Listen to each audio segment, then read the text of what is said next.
Anong masasabi po ninyo doon sa mga sinabi ni Senador Amy Marcos noong siya na ang nagsalita? Napakaganda pong katanungan. Ano po? At palagay ko, kinakailangan i-address ko po yung kasagutan yan sa mga nanonood sa atin. Opo. Pinag-usapan naman po ni Senadora at ng organizers ng rally na hanggang sa ikalawang araw, yun pa rin naman po ang ipananawagan ng rally. Justice, accountability, transparency, at peace. Labas sa pinag-usapan ang sinabi ni Senadora. Pero noong narinig natin ay pinabayaan natin dahil ang tema po ng kanyang sinasabi ay pakikipag-usap, pagpapayo ng isang nakatatandang kapatid sa kanyang nakababatang kapatid. At bakas po sa sinasabi niya na mahal niya ang kanyang kapatid. At hindi lamang po yun, mahal din po ni Senadora ang kanyang bayan.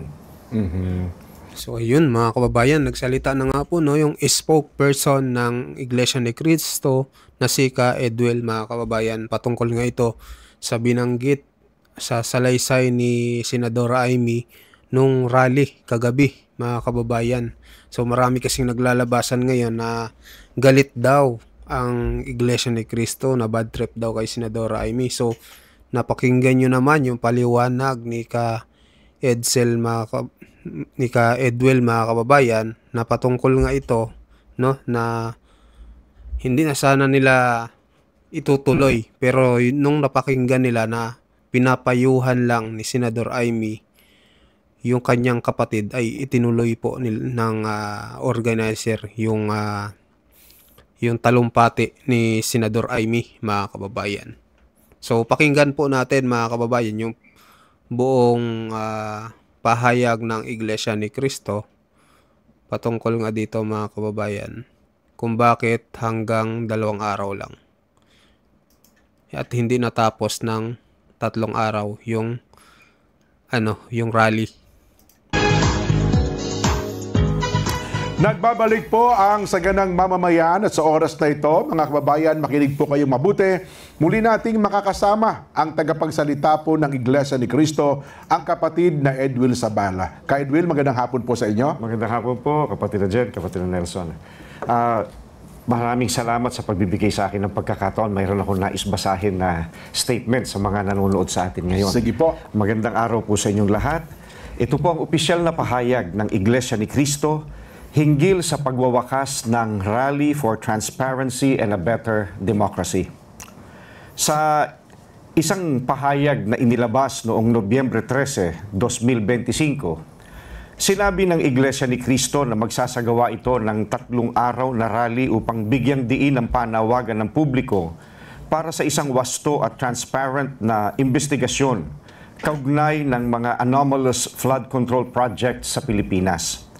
Dahil sa bilis at lawak ng media coverage, kapwa lokal at international, na nalikha ng naturang rally, hindi na kinailangang abutin pa ng 3 araw upang makamit ang layunin na iparating ang mensahe na kami ay nananawagan para sa justice, accountability, transparency at peace.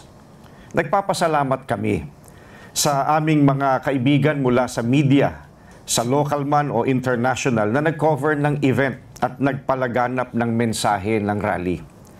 Lubos din naming ipinapaabot ang aming taus-pusong pasasalamat sa lahat ng aming mga kapatid na dumalo sa Rally for Transparency and a Better Democracy sa Quirino Grandstand sa Maynila noong Linggo, Nobyembre 16, 2025.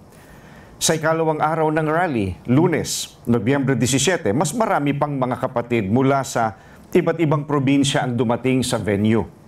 Ito ay pagtugon sa panawagan ng pamamahala ng Iglesia upang iparinig ang aming tinig sa lumalakas na panawagan ng publiko para sa pamahalaan na agarang tugunan ang malawakang korupsyon na nakaaapekto na sa ekonomiya ng bansa at maging sa international standing nito.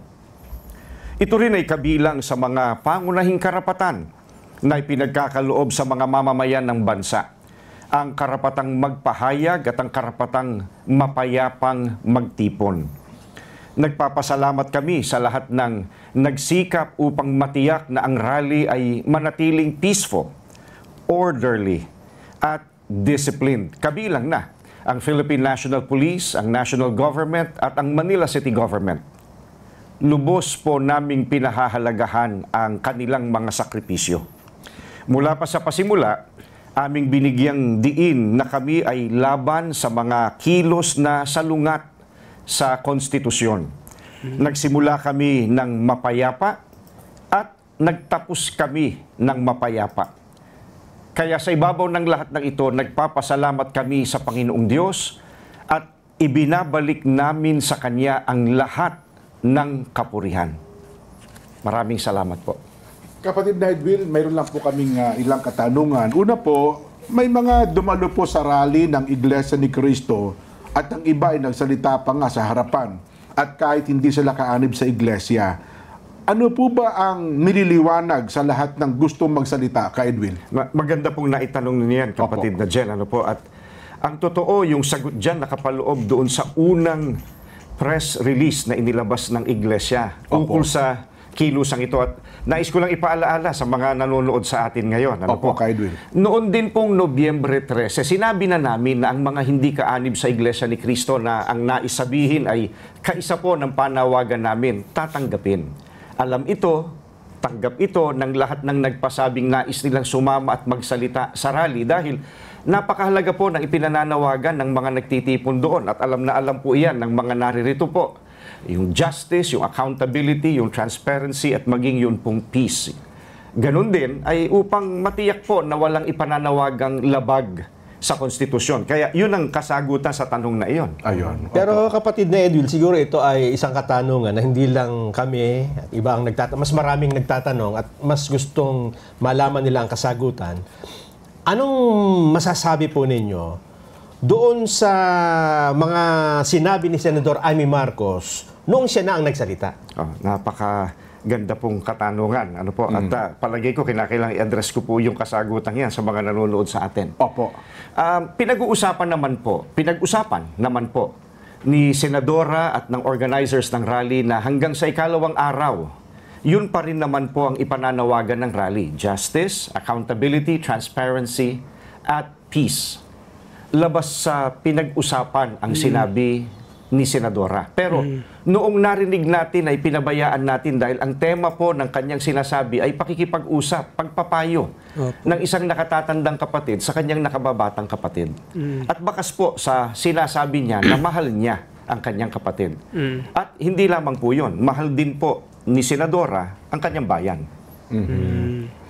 Ka Edwin, well, muli po, sa alang-alang sa lahat ng mga dumalo, doon po sa ating rally, ano po ang mensahe sa kanila, Ka Edwin? Salamat po sa pagkakataon. Sa lahat po ng mga kapatid na dumalo, maraming salamat po sa inyong lahat. Marami po ang napagod, pero sa kabila noon ay masigla pa rin po sa pakikilahok. Napatunayan natin na kahit mainitan o maulanan tayo, handa tayong iparinig ang boses natin alang-alang sa mga hindi pinakikinggan at alang-alang po sa mga naaapi. Kaya sa dulo nga po nung statement na binasa ko kanina, nais kong ulitin po, kapatid na Jen, kapatid na Nelson, ang lahat ng kapurihan sa atin pong Panginoong Diyos. Ka Edwin, maraming salamat po. Congratulations. Maraming salamat po. Magbabalik pa po ang Saganang Mamamayan.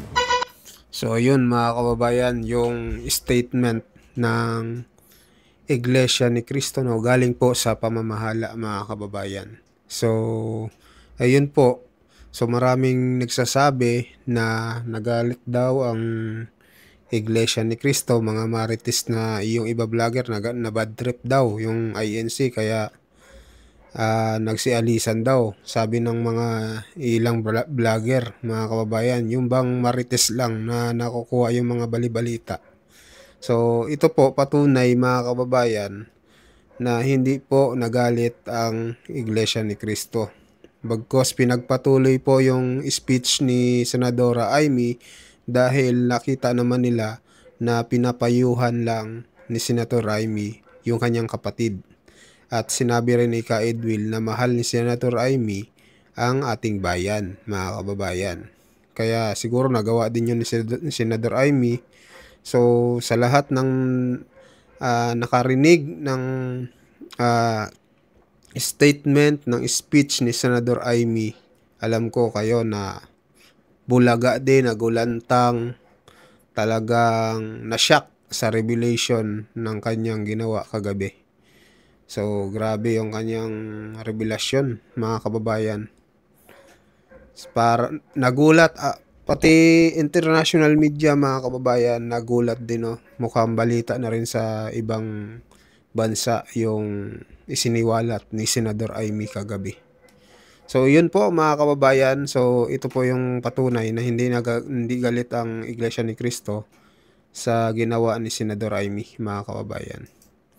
So mag-comment po kayo, mag-like at mag-share sa ating video, mga kababayan. At sa mga bagong pasok dyan, pa-subscribe po ng ating channel, ng ating munting channel, mga kababayan. Maraming salamat po sa inyong lahat.